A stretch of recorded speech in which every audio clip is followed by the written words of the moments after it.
Bismillahirrahmanirrahim. Assalamualaikum warahmatullahi wabarakatuh. Waalaikumsalam warahmatullahi wabarakatuh. Kami dari kelompok 6 ingin mempresentasikan kelas komputer forensik yang berjudul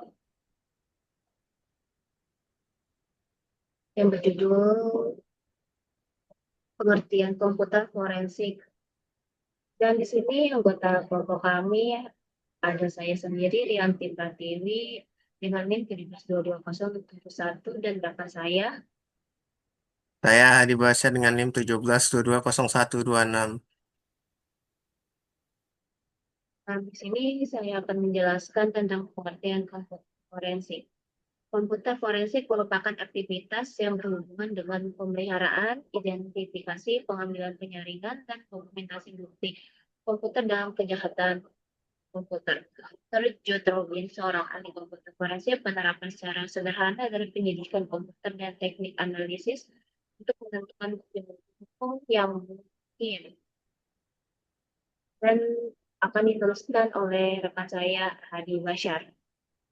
Ya, di sini ada kebutuhan komputer forensik, yaitu keperluan investigasi tindak kriminal dan pelanggaran, perkara pelanggaran, rekonstruksi duduk perkara, insiden keamanan komputer, upaya pemulihan kerusakan sistem, troubleshooting yang melibatkan hardware dan software, dan keperluan memahami sistem atau berbagai perangkat digital dengan lebih baik. Ini yang kedua, kejahatan komputer cybercrime. Apa sih itu cybercrime? Cybercrime itu merupakan suatu tindakan kejahatan di dunia alam maya yang dianggap bertentangan atau melawan undang-undang yang berlaku. Nah, contohnya itu yang pertama serangan ransomware, yaitu malware yang menginfeksi komputer dan menyandra data pengguna. Yang kedua, phishing, yaitu penipuan dengan mencoba memperoleh data pribadi seperti nomor kartu kredit dan kode OTP. Yang ketiga, yaitu carding, yaitu kegiatan ilegal yang melibatkan pencurian data kartu kredit. Yang keempat, skimming, yaitu pencurian data dari kartu kredit atau debit melalui perangkat yang dipasang di mesin ATM atau tempat pembayaran. Yang kelima, OTP fraud, yaitu penipuan dengan memanipulasi kode one time password atau OTP. Yang keenam, SIM swap, yaitu penipuan dengan mengganti kartu SIM korban untuk mengakses akun-akun online.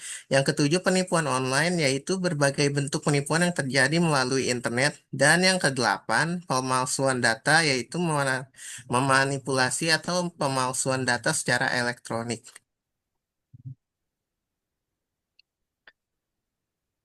Yang ketiga, terkaitan forensik TI dengan hukum Indonesia. Yang pertama, unsur hukum, aturan tentang tingkah laku masyarakat. Yang kedua, dibuat oleh yang berwajib. Yang ketiga, berisi perintah dan larangan. Yang keempat, bersifat memaksa. Yang kelima, terhadap pelanggaran ada sanksi yang tegas. Yang pertama, kategori hukum. Yang pertama, ada hukum yang mengatur perseorangan. Contohnya hukum perdata, hukum dagang. Dan yang kedua, hukum publik adalah hukum yang mengatur antara negara. Tahap yang keempat, ada tahapan forensik yang akan diteruskan oleh rekan saya, Hadi Bashar. Nah, ini tahap-tahapnya itu dari pertama itu pengumpulan data yaitu pertama mengidentifikasi sumber-sumber potensial dan bagaimana kemudian data dikumpulkan. Yang kedua data bertumpu pada yaitu personal komputer, mobile komputer, jaringan komputer, media penyimpanan, dan integrasi penyimpanan. Nah, untuk langkah-langkahnya yaitu pertama membuat perencanaan untuk mendapatkan data, yang kedua kemiripan nilai, yang ketiga volatility atau volatil, yang keempat upaya dalam dapat mendapatkan data, yang kelima mendapatkan data, yang keenam analisa integritas data. Nah, ini pengumpulan data mencakupnya yaitu pertama identifikasi, penamaan, perekaman, dan mendapatkan data.